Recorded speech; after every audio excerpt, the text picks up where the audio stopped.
आज हम इस वीडियो में class 10 science chapter number 9 light reflection and refraction से नेक्स्ट टॉपिक स्टार्ट करेंगे। एंड टॉपिक का नाम है some important terms related to lens. हम लेंस से रिलेटेड कुछ इंपॉर्टेंट टर्म्स स्टडी करेंगे। जिस तरीके से हमने मिरर से रिलेटेड कुछ इंपॉर्टेंट टर्म्स स्टडी की थी, उसी तरीके से लेंस से रिलेटेड भी कुछ इंपॉर्टेंट टर्म्स हैं, वो हम स्टडी करेंगे। मिरर से रिलेटेड कुछ इंपॉर्टेंट टर्म्स हमने स्टडी की थी। हमने सेंटर ऑफ कर्वेचर स्टडी किया था, हमने प्रिंसिपल एक्सिस स्टडी की थी, रेडियस ऑफ कर्वेचर स्टडी की थी, पोल स्टडी किया। इस तरीके से कुछ टर्म्स जो थी हमने मिरर में स्टडी की थी। उसी तरीके से हमारे पास कुछ लेंस के केसेस में भी इंपॉर्टेंट टर्म्स हैं, वो हम स्टडी करेंगे। आज हम इस वीडियो में वन टर्म स्टडी करेंगे, that is centres of curvature of lens. Radhe Radhe everyone, this is Tanuja, welcome to the channel Kana growth point. Start करते हैं हमारा टॉपिक। हमारा टॉपिक है some important terms related to lens and उसमें हम वन टर्म आज study करेंगे, that is centres of curvature of lens. ठीक है, ये टर्म हम ऑलरेडी स्टडी कर चुके हैं in the case of mirror. Mirror में भी हमने टर्म स्टडी की थी सेंटर ऑफ कर्वेचर, लेकिन यहाँ पर ध्यान देना, वहां पर हमने टर्म स्टडी की थी सेंटर ऑफ कर्वेचर, यहाँ पर हम बोल रहे हैं सेंटर्स ऑफ कर्वेचर। मींस कि यहाँ पर एक सेंटर नहीं होगा, एक से ज्यादा सेंटर होंगे। यहाँ पर सेंटर्स ऑफ कर्वेचर क्यों लिखा गया है, सेंटर ऑफ कर्वेचर क्यों नहीं लिखा गया है, ये हम स्टडी करते हैं। तो स्टार्ट करते हैं। जैसे हमने लास्ट वीडियो में स्टडी किया था कि जो लेंस है वो भी दो टाइप के होते हैं, एक होता है कॉन्वेक्स लेंस और एक होता है कॉनकेव लेंस। ठीक है, ऐसा नहीं है कि ओनली दो टाइप के ही लेंस है, डिफरेंट टाइप्स के लेंसेज होते हैं, लेकिन हमारे सिलेबस में ओनली टू टाइप्स के लेंसेज है, इसलिए हम वही स्टडी करेंगे। जो हमारे सिलेबस में लेंस दे रखे हैं वो दो टाइप के लेंस है, कॉनकेव एंड कॉन्वेक्स। ठीक है, तो हम इन्हीं टू टाइप की बात करेंगे, convex lens and concave lens. ठीक है, कॉन्वेक्स लेंस में हमने क्या स्टडी किया था कि ये जो मिडल वाला पोर्शन होता है वो थिक होता है और जो एजेस होते हैं वो क्या होते हैं, थिन होते हैं। ठीक है, और इनमें दो कर्व सरफेसेस होते हैं। ठीक है, दो कर्व सरफेस है, एक ये है और एक ये है, और ये बाहर की तरफ वर्जिंग आउट होते हैं। ठीक है, किस केस में, कॉन्वेक्स के केस में।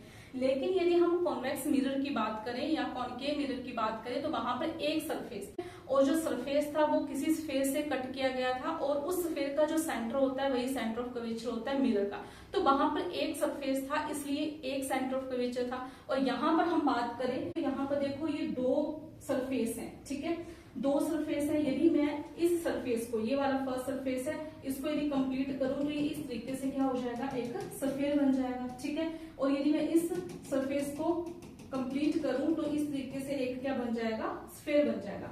अब इस स्फेयर का कुछ सेंटर होगा, मान लो कि यहाँ जैसे सेंटर है, और इस स्फेयर का भी कुछ सेंटर होगा, मान लो यहाँ जैसे सेंटर है। ठीक है, तो दो स्फेयर है, इसको C1 बोल लो सेंटर को, इसको क्या बोल लो, C2 बोल लो। तो हम यहाँ पर देख रहे हैं कि दो सेंटर है, क्योंकि यहाँ पर जो लेंस है वो दो सरफेस से बना है, तो यहाँ पर सेंटर भी दो आएंगे। ठीक है, जो इन स्फेयर्स का सेंटर होगा वही सेंटर होगा लेंस का, तो यहाँ पर दो स्फेयर है, तो इसलिए कितने सेंटर हो गए, दो सेंटर हो गए, इसलिए बोला गया सेंटर्स ऑफ कर्वेचर। यहाँ पर भी दो सरफेस है, एक सरफेस ये है, एक सरफेस ये है, और ये किस तरीके से अरेंज होता है, ये सरफेसेस जो होते हैं वो इनवर्ड होते हैं।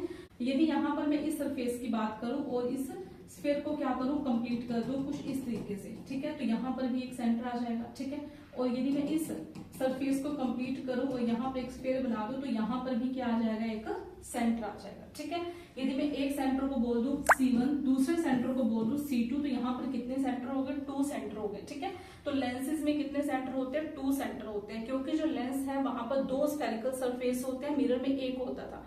ठीक है, लेकिन यहाँ पर दो स्फेरिकल सरफेसेस हैं, तो दो स्फेरिकल सरफेस हैं, तो वो सरफेस किसके हैं, किसी स्फेयर से कट किए गए हैं, तो उन स्फेयर का जो सेंटर है वही सेंटर ऑफ कर्वेचर आ जाएगा हमारे लेंसेज का। तो यहाँ पर टू सेंटर्स आएंगे, इसलिए हम बोलेंगे centres of curvature of lens. Clear? I hope कि आपको क्लियर हो गया centres of curvature of lens क्या होता है। देन हम डेफिनेशन रीड कर लेते हैं और अच्छे से क्लियर हो जाएगा। जो अभी हमने समझा वही डेफिनेशन में लिखा गया है, centres of curvature of lens. Definition क्या है, अ कॉन्वेक्स और concave lens is made of two curved sides. ठीक है, चाहे कॉनकेव लेंस हो चाहे कॉन्वेक्स लेंस हो, यहाँ पर दो कर्व साइड हैं। ठीक है, कैसी है, मतलब जो हम बोल रहे हैं दो स्फेरिकल सरफेस है, हम बोल सकते हैं कि दो के यहाँ पर कर्व साइड्स हैं। कैसे ये बने हुए हैं, दो कर्व साइड से बने हुए हैं, मीन्स कि यहाँ पर दो स्फेरिकल सरफेस है। If we imagine these two sides expanding to full spheres. ठीक है, यदि हम इमेजिन करें कि इन साइड्स का हम फुल स्फीयर बना दें, जैसे अभी हमने बना के देखा, तो क्या होगा, the centre points of these spheres are called the centres of curvature of the lens. तो इन स्फीयर का जो सेंटर पॉइंट होगा वही इन लेंसेज का क्या होगा, सेंटर्स ऑफ कर्वेचर होगा। There are two centres of curvature, तो यहाँ पर कितने सेंटर ऑफ कर्वेचर हैं, दो सेंटर ऑफ कर्वेचर। अभी हमने देखा we may represent them as C1 and C2, ठीक है। एंड उन सेंटर्स को हम रिप्रेजेंट कर सकते हैं C1 एंड C2 से, ठीक है।